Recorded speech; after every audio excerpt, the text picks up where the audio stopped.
And talk about something that was absolutely well deserved. Geno Smith was extended by the Seattle Seahawks on a 3-year, $105 million deal, paying him. I want to see the math on that, actually. I'm like totally not prepped for that aspect. $35 million a year. That's what I thought it was. I just wanted to be sure. So Geno Smith gets paid $35 million a year. And again, by the time this quarterback market gets reset with all the paydays that are coming up, $35 million is not going to seem like a lot. He's going to be getting paid probably 15 to 20 million less than the leading quarterback in the NFL in terms of money. So, take it what it is. Same thing with Derek Carr, $37.5 million. I think by the time everything gets reset, it's not going to feel like that much. But you can't knock Geno Smith for getting this contract here. Geno Smith had literally 34 career touchdowns before throwing 30 touchdowns in one season this year with the Seattle Seahawks. 70% completion, a little over or just a little under 4,300 yards, 30 touchdowns, 11 picks, 100.9 passer rating. And just for perspective, I want to say that was top 10 in all categories for Geno Smith. He gets paid very nicely, absolutely blows his career earnings out of the water. Absolutely out of the water with a $105 million deal. I mean, what can you say?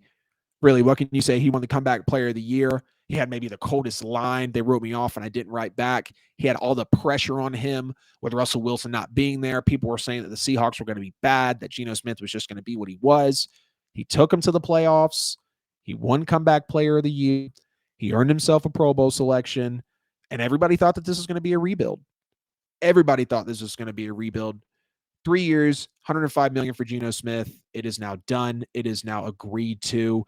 And it could pay up to $52 million in year one, according to Jordan Schultz from The Score. I want to say that he also, let's see, led the NFL, yes, in completion percentage. There was something here that was saying that he was on a team, like it's kind of team friendly. The deal ensures that Smith will no longer be testing free agency when the new league begins next week. Or no, here it goes. Seattle has still not ruled out drafting a quarterback with the 5th overall pick in the 2023 NFL draft. By keeping the length to a minimum, Seattle was able to maintain long-term flexibility in the event that 2022 was an oddity for Geno Smith and that he wasn't going to play like that ever again in his career, or simply if he wasn't as good last year coming into this season. If he keeps up the same or better level of play, then the Seahawks are getting incredible value out of Geno Smith. Clearly, we know that from the way he played last year. He could really cement himself in the top 10, bottom of the 10 quarterback conversation, or, maybe just outside of the top 10. But at the end of the day, being the most important position in sports, being a quarterback truly is one of the hardest things to find, if not the hardest thing to find in sports. Geno Smith stepped up to the occasion, did what he thought couldn't be done of him. He earned this deal. And again, just to know that it blows his career earnings out of the water, like it feels that much more wholesome.